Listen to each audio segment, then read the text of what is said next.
Shalom, ni mtumishi wa Mungu Derek Michael. Niukaribishe kuweza kufuatilia mafundisho haya neno la Mungu kupitia mitandao ya kijamii Facebook, Instagram, TikTok pamoja na YouTube. Usiache kushare, subscribe, kulike pamoja na kucomment. Warike watu tofauti ili waweze kufuatilia mafundisho haya yatakayoleta mguso na kubadilisha maisha yao.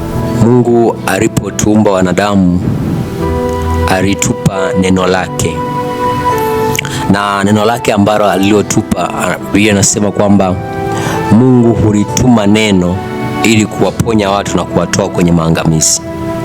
Haikutosha tu Mungu kutuumba sisi, haikutosha tu Mungu kutupa Roho wake Mtakatifu, haikutosha tu Mungu kumtoa Yesu ili afe kwa ajili yetu, lakini Mungu aliona ni vyema atupatie neno lake.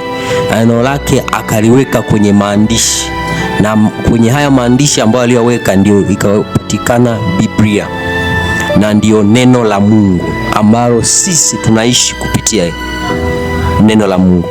Biblia inasema kwenye kile kitabu cha Mathayo sura ile ya 4 na mstari wa 4, mtu hataishi kwa mkate tu, ila katika kila neno litokalo katika kinywa cha Bwana. Tunaishi kwenye maisha kutokana na neno la Bwana. Hatuishi kwenye maisha kutokana na sisi wenyewe ambavyo tunavyokuwa tunaona au kutokana na mitazamo iliyopo. Uhalisia wa neno la Mungu pamoja na maisha unakuwa uko tofauti sana. Inakuwa inaonekana kana kwamba Mungu si mkweli. Inakuwa inaonekana kwamba Mungu si wa ukweli, na Mungu vile ambavyo amevisema havifanyi. Ni Mungu vile ambavyo anavyovisema anavifanya na kuvitekeleza, lakini sababu inayofanya asivifanye na kuvitekeleza ni kwa sababu sisi ndio tumeenda kinyume na mapenzi ya Mungu. Sisi ndio tunaoenda kinyume na maelekezo ambayo Mungu ametupa kupitia neno lake. Ndio maana watu wengi wanakuwa wanaishi kwenye maisha ambayo ni ya kuteseka. Wapo watu kwenye ndoa wanateseka. Wapo watu kwenye maisha wanajitahidi kupambana, kutafuta riziki, kutafuta fedha, lakini inakuwa ni ngumu kuipata fedha. Maisha wanaokuwa wanayapitia ni maisha ya ugumu, wanakuwa wanatafuta fedha kwa ugumu. Lakini haikuwa lengo la Mungu kutuumba sisi alafu tuje tuteseke. Hata kama Adamu alikosea, lakini bado alimtoa Yesu aweze kufa msalabani kwa ajili yetu, ili kurejesha vile vyote ambavyo ni haki yetu tuliyotakiwa kuipata. Tunaendelea kukaa kwenye maisha ambayo hayana uhalisia wa neno la Mungu, hayana ule ukweli ambao Mungu alituahidi. Tunaendelea kuishi kwenye maisha ambayo zile ahadi zile ambazo Mungu alizisema, zile ahadi ambazo amezitoa kwenye kile kitabu cha Kumbukumbu la Torati ile sura ya 28, zile ahadi za baraka alizosema kwamba utakuwa kichwa tu na wala sio mkia, utakuwa juu tu wala si chini. Zile baraka zote ambazo zilizokuwa zimetolewa na Mungu, hizo ahadi zote zinakuwa hazina uhalisia kwenye maisha yetu kwa sababu ya kutotaka kumfuata Mungu anavyotaka, ya kutotaka kufuata neno la Mungu inavyokuwa linataka. Wengi kwenye maisha wanalichukulia neno la Mungu ni kama ni taratibu na desturi za kidini. Dini nyingi zinalifanya neno la Mungu kuwa tu ni desturi, ni kawaida. Neno la Mungu linasomwa, lakini hakuna uhalisia wa watu kufuatilia neno la Mungu. Mahali fulani Yesu akawaambia, nyinyi mnaniabudu kwa midomo yenu, lakini mioyo yenu iko mbali na mimi. Ni watu wanalisoma neno la Mungu, lakini kuliishi ndio inakuwa ni changamoto. Na ndio maana kuna kama vile hakuna ukweli. Ama mtu mwingine anasema, kama ni kweli ni Mungu, kwa nini hajidhihirishi? Tuliona zamani kwenye maisha ya wana wa Israeli Mungu alivyofanya, vile ambavyo alivyokuwa anawashushia mana kutoka mbinguni, na nguo zao zikiwa ni zile zile, na kwa miaka yote waliokaa wakiwa kwenye safari ile ya kutoka Misri kwenda Kanaani.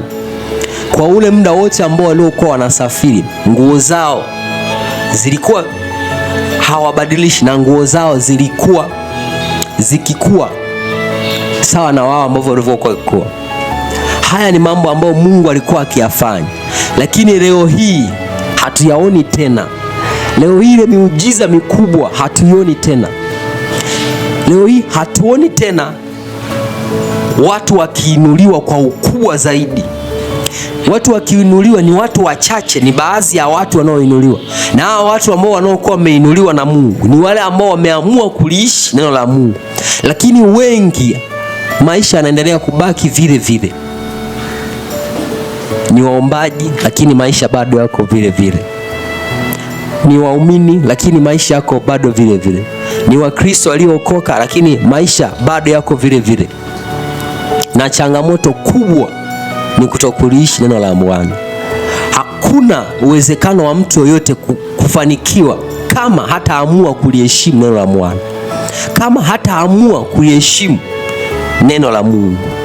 Neno la Mungu lipo kumpa matokeo yoyote yule atakayeliamini, awe ni mpagani, awe si Mkristo, awe ni wa dhehebu lolote lile.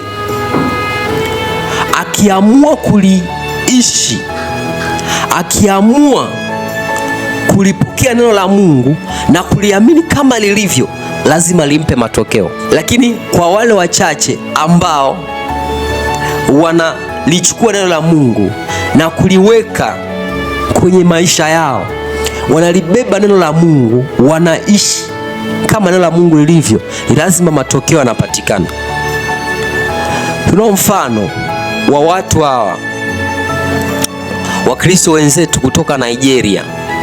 Matokeo, angalia walionayo, angalia makanisa walionayo, angalia akina Bishop Oyedepo, angalia akina Apostle Joshua Selman, angalia matokeo walionayo, angalia uhalisia wa neno la Mungu na maisha yao, angalia ukubwa wa matokeo ambao wanayapata sawa sawa neno la Mungu lilivyosema. Lakini kwetu na baadhi yetu matokeo yanakuwa ni madogo sana.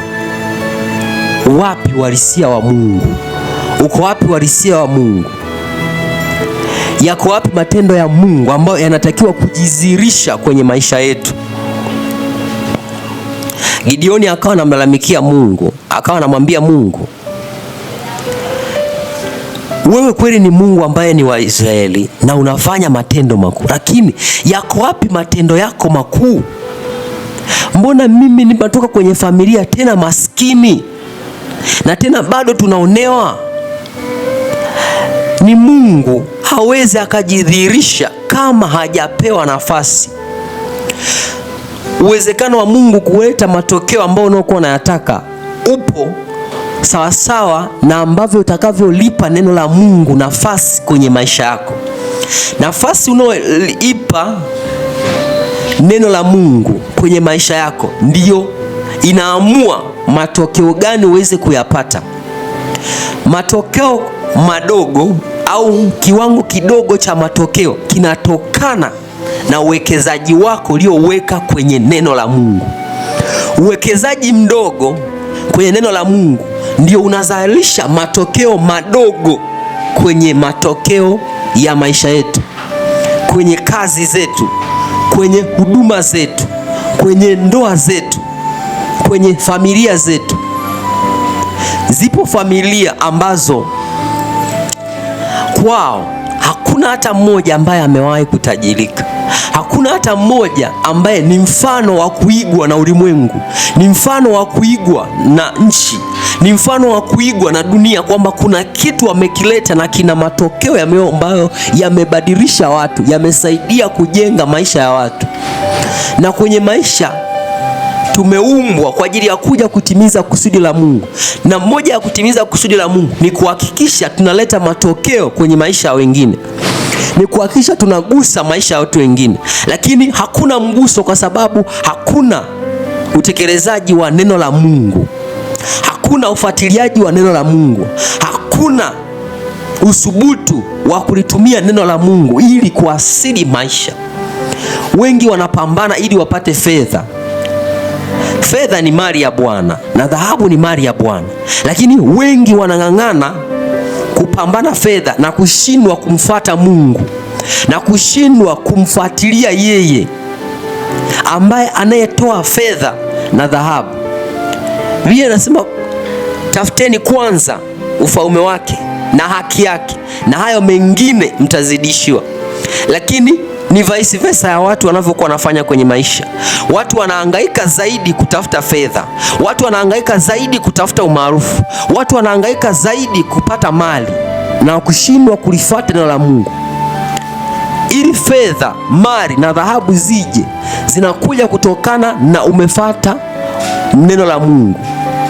Ukiutafuta kwanza ufalme wa Mungu, yale mengine yatakuja. Vile vingine vyote vitakuja, vitaanza kuja. Kinachovuta vingine kuja ni neno la Mungu. Kinachofanya mtu apate fedha ni neno la Mungu. Hauwezi ukafanikiwa kwenye haya maisha kama utaamua kutumia njia zako. Sehemu yoyote pale ambapo mwanadamu aliamua kutumia akili yake zaidi, akaamua kujitafuta yeye mwenyewe pasipo kumshirikisha Mungu, ndipo mahali alipofeli zaidi.